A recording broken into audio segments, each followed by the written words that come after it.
Hello, everybody! You know me, Elijah Bean from Artistry Games, and I got a chance to sit down with 0 Points Community Manager Carsten Boserup. How you doing, Carsten? I'm doing good. How are you doing, Elijah? Alright, to start off our questions, for those who don't know, what is Interstellar Marines? Well, Interstellar Marines is, first of all, it's a first-person shooter. It's a game that's going to be heavily focusing on immersion, meaning that it really want you to be part of this whole world, this universe, where you as a soldier are training to become the ultimate soldier, in this case, an Interstellar Marine.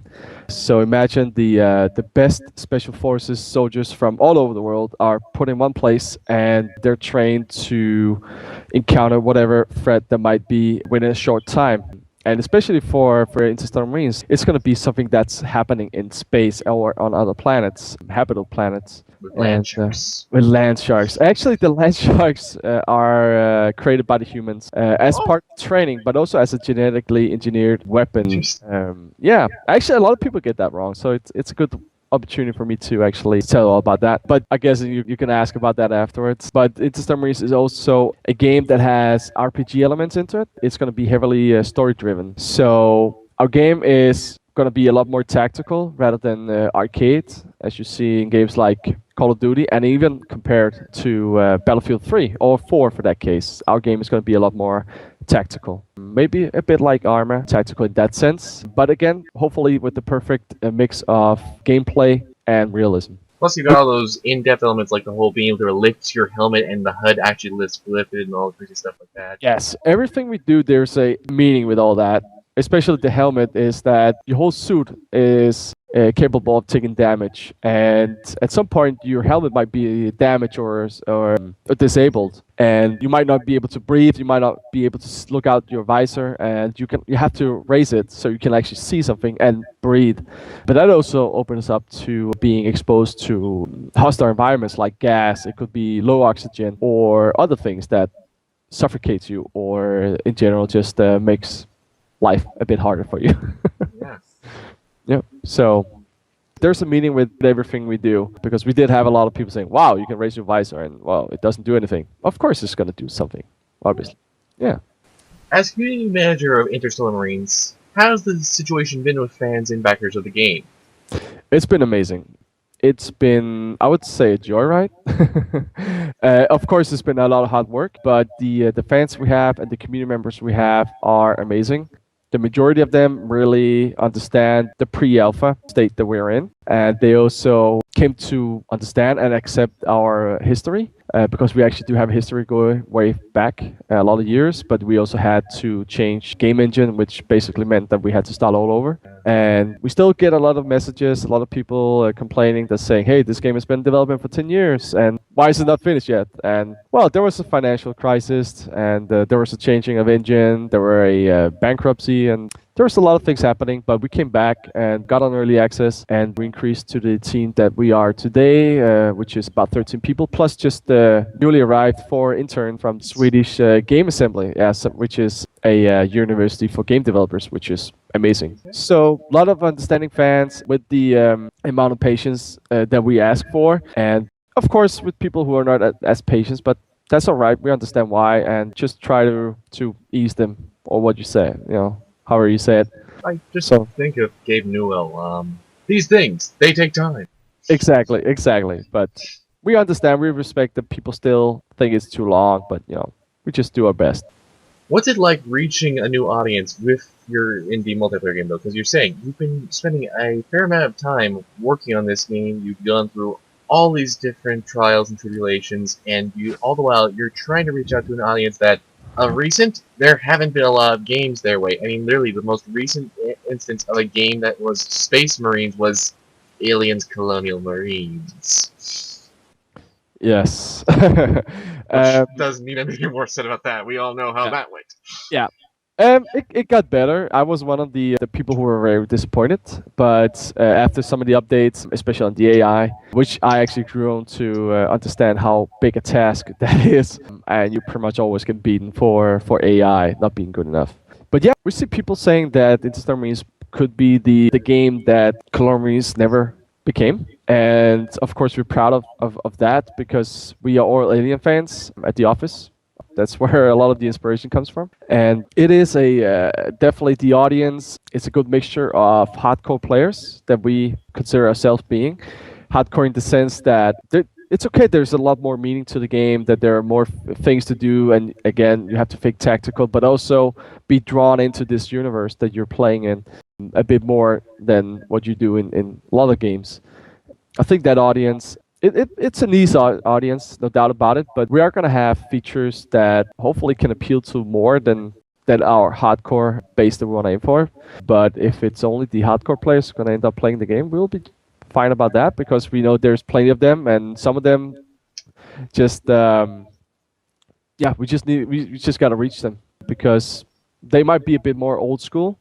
People who played the old Half-Life to play System Shock, the old Rainbow Six games, and yeah, those great games, Deus Ex, the first ones, and yeah, we know they're out there, so well, we just got to reach them, and we believe we can do that.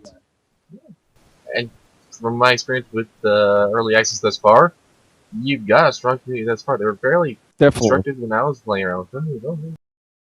Extremely. We have some who are taking it even further than what I ever seen before in my almost 5 years in the industry. So I'm impressed, to be honest. You guys have pulled off some amazingly good work so far.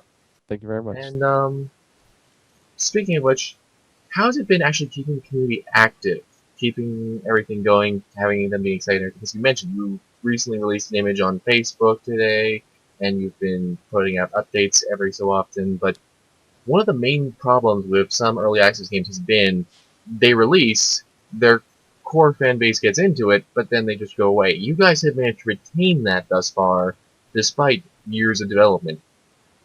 How have you been doing that? What's your secret? And what would you advise other developers? Well, it is a secret, that's for sure. It's my secret. No, I mean, it's a lot of. It's just basically trying to get to know the kind of people who could be interested in playing your game, and then from our side, maybe try to add a bit on top of that, and try to get some of the people who are into early access games, because that is sort of like a segment for itself. People who understand and appreciate a game being very early and who wants to be part of this whole development process. And I think the one of the successes or the good things we've definitely done is that we keep this open door development going, where people can come in and see what game development is all about. 100% honest. We have bad days, we show it. We have really good days, we also show it. And yeah, we're not afraid to admit that we make mistakes or we run into bugs that we simply can't fix. We don't try to hide or ignore it. We address it either by actually fixing the bug or telling people why we can't fix it for now. And I think that honesty is something that a lot of our community members haven't been able to find anywhere else. And I think they appreciate that quite a lot. But yeah, also just really just the fact that we're sort of showing behind the curtains how game development, what it's all about, how long it actually takes. That game development is sort of like a black art. It's not like creating a house, Obviously, there can be complications with creating a house, but creating a game, creating a code, it's such a big task, in our case at least, because we're really, really ambitious. Some may actually say too ambitious, but, we don't care. I mean, yeah, it's good. So I really think that that's what people appreciate, and they appreciate that we are active on the forums. And yeah, also we actually show that we're people too. We're humans, and we need to sleep, we need to eat, we need vacation, we need to pay our bills.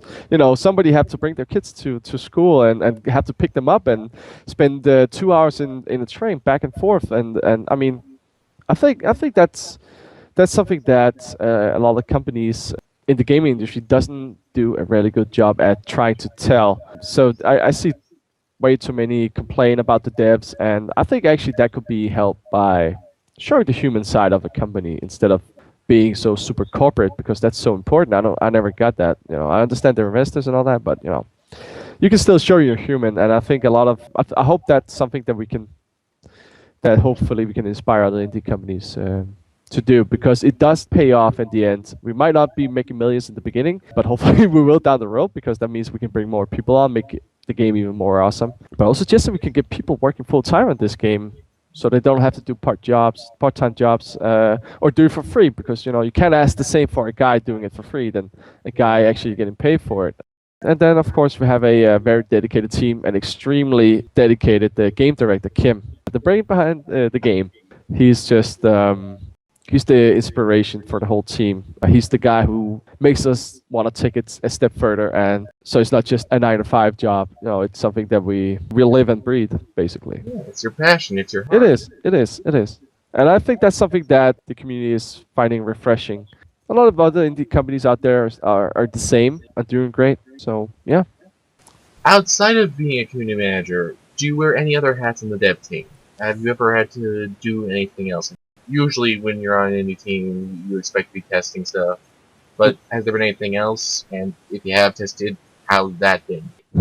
Yes, definitely. QA is something that I'm also part of, because we need all hands on deck, or whatever you say. We need everybody to go in there and just test the shit out of it, and the more the better. And so yeah, I'm definitely also part of that. But being the community manager is it's sort of being like a jack of all trades. Besides coding, that's something I can do. But the whole creative process, I'm also part of that. Maybe not so much in creating art or something like that, but more like what kind of features could be cool to have, and yeah, basically the game design. So and that's why it's so cool working at CPS, because we all have a saying, so we could be working on a feature and we could have people arguing back and forth, sometimes even heated arguments, but it always comes out good, and we find the best solution. That's why this team is so amazing. But yeah, I have I have my I'm all over the place, but mostly of course social media marketing, basically the communication with the media, with the fans, trying to be their link to the company and be the company's link to the community. That's what I do the most.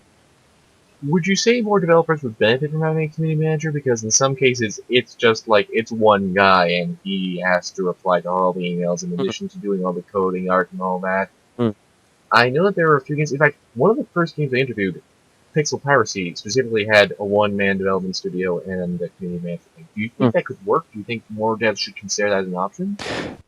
I recommend all devs doing that, getting a community manager on board. I think the community manager role is very underestimated, and in general very underpaid. I think the power of the community manager is hugely underestimated, because he's the guy in the front. He's the guy who's getting the community together, and making sure that everything besides the game is actually running the way it should be running, and also continue developing on making it better. But the community manager could also be part of marketing. It is a guy who wears many hats in that sense. I personally think that that's something all game developers should consider, because game developers, they should be doing what they do best, and that's developing a game. I understand and I appreciate game developers actually communicating with their fans, but I think that the fans would appreciate it more if the developers were actually developing the game that they paid for in advance through an early access program, or even on Kickstarter, or some other crowdfunding or alpha funding. I think they would appreciate that.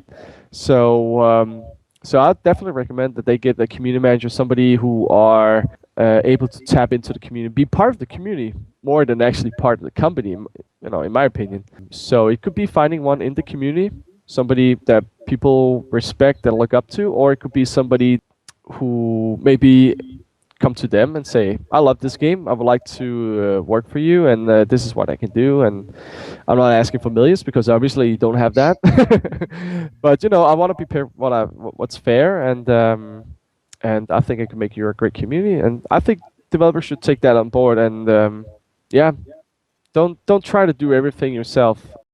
I don't see that being a good solution for the sake of your community, at least. So definitely go get a community manager, which they're hard to find, good ones. As soon as this interview goes out, 1,000 different moderators suddenly apply for the community manager position of every single game they like. They should do that. They should do that. Of course, be realistic about how good they are at communicating, because obviously that's an important thing. I mean, my my English. English is not my native language, but it's a good language to know and be able to communicate on a good, a decent level. Also in writing, I still do a lot of typos, but I just excuse that I'm from Scandinavia and all that, but yeah. But no, it's important, but it's also important that a community manager is not a guy who do a 9 to 5 job. I mean, developers, that's a different thing because they need to sleep. They really need to get the rest. Otherwise, they mess up the code or something. They need that freedom or rest. Where a community manager, he should be ready to be there all the time as a first responder as much as possible, unless he's actually built up a community that can do that for him, or just be there 24/7, or unless you got to sleep some point, but at least 18 hours a day, you should be there. Yeah, sleep is overrated. Yeah, sleep is overrated. That's overrated. Dedication is so important for a community manager. No doubt about that. Well, that actually ties into my next question, which would be, what advice would you give to someone looking to actually get into being a community manager? Is there anything else you'd like to add? I think it's important that you seek advice other places. There's a site called communitymanagers.com where I actually seek inspiration sometimes. They are not so much into the gaming industry, which is easy to notice because it's very different from what I learned. You're so much more in contact with a lot of people personally compared to a lot of other industries because you are like the face of this product or you are a massive influence. So you got to be ready, you got to be prepared to show your face to the community and be there and just be able to be a player, a gamer, and be there for them, maybe even a bit more than you're there for the company because you are the community manager. You need to gain the respect from the community. Otherwise, it won't work. Especially if you're not picked by the community, like I am. I'm not picked by the community. I just stepped in and say, "No, I'm the community manager," and well, and thankfully they accepted me. So I had to do something right. But in case I'm here, I'm always up for helping other people, other community managers. I think it's like I explained earlier. It's very underestimated. And I wanna share what I have, the experience I gained, and help other potential community managers because I know there's a lot of potentially good community managers out there, and I know for a fact there's a lot of game developers who need a good community manager. So I'll do my part. I'll help out. Well, good. It's awesome, man. I'm glad. I will include a link to the website you mentioned below. I'll be sure to have us include that in the description for the video. All right, cool. So anybody interested, please be sure to click on that link. Yep. Alright, and now for a later topic. What is your particular favorite part of Interstellar Marines? Is it the RPG style integration? Is it the hardcore shooting? Is it sharks with friggin' feet? I'd say it's a mix, but I think the tactical. I'm an old army sergeant. I was in the army for 3 years as a sergeant, and Wow. I love that. Yeah, that was what I loved doing before this. So that part, the shooting part, the tactical part, is definitely what's make me get turned on by this game. But the mixture of having these land sharks and the creatures I know it's gonna be coming later on, enemies and all that, is also what turns me on a lot. But it's because I'm a massive Alien fan, especially Aliens, which is the sequel, where there's badass Marines trying to fend them off, and they get their asses kicked. I love that. I love that. I love the horror elements. I love the being the underdog. And I think this game is gonna be brutal. It's not gonna be a game that just helps you through and you have, forgiving AI. This is gonna be so unforgiving that you're never seen before. This game is gonna be so hardcore that you better do it right. You better be tactical. You better work together with your teammates. Otherwise, you get pwned. Simple as that. So that's what turns me on. That this game is gonna be a proper hardcore game mixed with a lot of the features that that I love, tactics and also RPG. I do love RPG elements, because it makes me more attached to the player. It's not just going in there now. I picked a class and I shoot all these things and capture some capture points.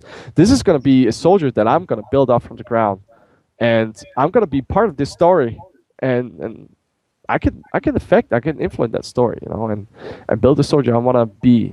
I think Wait, so that there's going to actually be narrative branching choices of some kind or something like that? Like they might actually change dialogue or which character is at a mission? there's definitely going to be several ways of you completing a mission. because we do value replayability a lot. We don't want you to just play the game and then 8-10 hours after, if you don't do all the side missions, then you're through the game. We want you to go in, earn some experience, get some hacking skill, and go back to the first level, replay the whole game, because you found a door you couldn't get through and you have no idea what's in there, but you just saw you could hack it, but you didn't have the skill, the ability to hack it at that point. So you want to go back and you want to get in there and see what's behind that door, and I really like the sound of that. That gets me really intrigued because I totally get what you mean, especially about the whole investment thing and the whole fighting aliens, because that was a major thing for me when playing through Dead Space 2. I got an ungodly amount of hours out of that thing's progression system and all the different little secrets you could find once you went through again, because they changed some of the loot and some of the items you could find. It's fantastic to hear that Interstellar Marines is going to be doing that too. And so, hacking. Am I allowed to ask anything about that?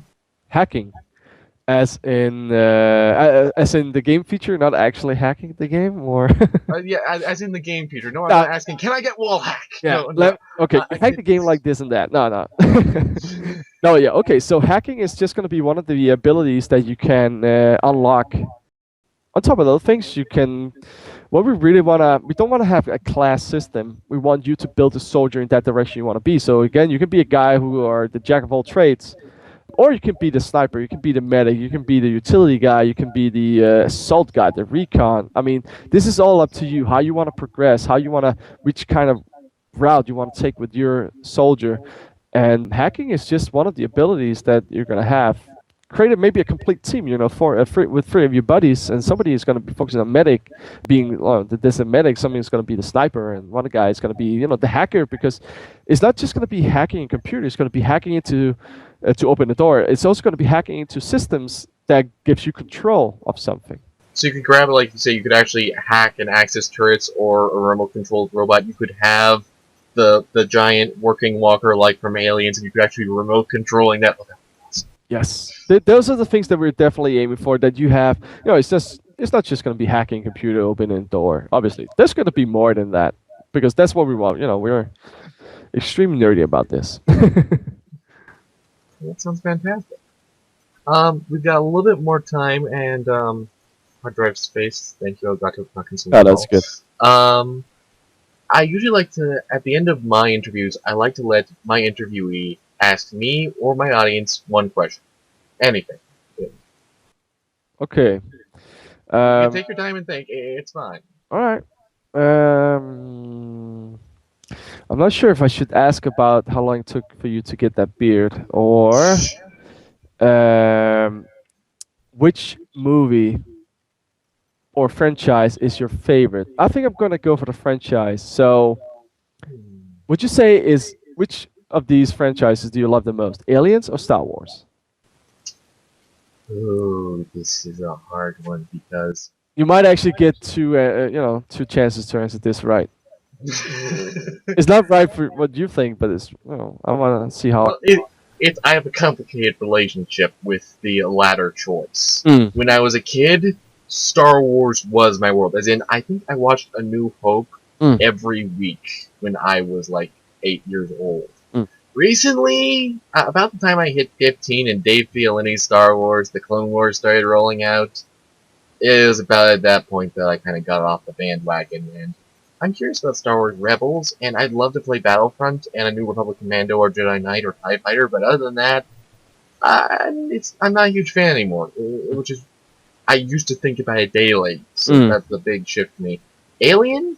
I'm actually just finally getting really into it. I got to see Aliens with my dad, the original cut. I have not gotten to the director's cut. I do plan on seeing it. I know one person who has it, and I'm going to be asking for that on loan. I'm also really looking forward to reviewing Alien Isolation. Not only for just, this is going to be the first time we're ever going to see a AAA take on the Penumbra style of gameplay. Oh, yeah. But we're seeing it handled. Warhammer 40k Space Marine, I know this is going to sound like I'm going random, but that was a third-person shooter, but it was designed by a developer who had normally done real-time strategy, so it was completely different from everything else, and it's one of my favorite third-person shooters, because they brought in brawling, they made the shooting very deep, it felt like its own thing. I expect that from Isolation, because even though they have shown, in addition to some melee combat inspired by Dishonored, there will occasionally be a gun, but you only have like 5 bullets. it's still going to be very distinctly Alien Isolation. And they're going whole hog because I think it was it E3 2013 or was it, no, that was Gamescom. They actually showed up. There's going to be a challenge mode in it. There's actually going to be Oh, a challenge mode where you can try to outrun the alien. That just, the idea of actually getting to experience the alien for, really, for me, it would be like, oh, just the second time. It would still be this new threat that would feel unique and everything. And that mm, actually gets me even more interested about the Nostromo's DLC, because then, also, you're experiencing the movie for the first time, redone with all the actors, and you're there. So, yeah. I'm actually hoping that maybe Alien can become my next big franchise to be excited with. I'm really hoping that things finally turn around now that Gearbox no longer is, as we've already stated. Well, okay, I accept that answer because for Interstellar Marines, we consider Star Wars being we consider Star Wars being fantasy, where aliens Hmm. could be a possible future. Oh yeah. It's not over sci-fi, and it's a sci-fi to a level that we like, where it's still projectile-based weapons, and it's not necessary holograms flying all over. It's not Oh necessary yeah. plasmas and lasers and all these things. You can still relate to this, right? So and that's what we want for Interstellar Mission. We still want you to be able to relate to this. We instead of having a over sanify fantasy You are the only one who can save the world. You must unite the three races to stop the Dark Lord I think with the gigantic helmet. yes, I think I came up with a new genre there, fantasy, which is Fantasy. what I'm trying to say is that this game is not going to be fantasy. It's not going to be a fantasy, Yeah. sci-fi, fantasy, what, And you could use more of that. satisfy. Yeah, I got to work on that. Yes, fantasy. Fantasy. Quick, get it before King does. They'll try to brand it next. They've already tried to do Candy and Saga. They'll hear, ooh, it's a new word. We can get that. No one can try to stop us now. I'm checking trademarks right now. All right, that's good. I accept that.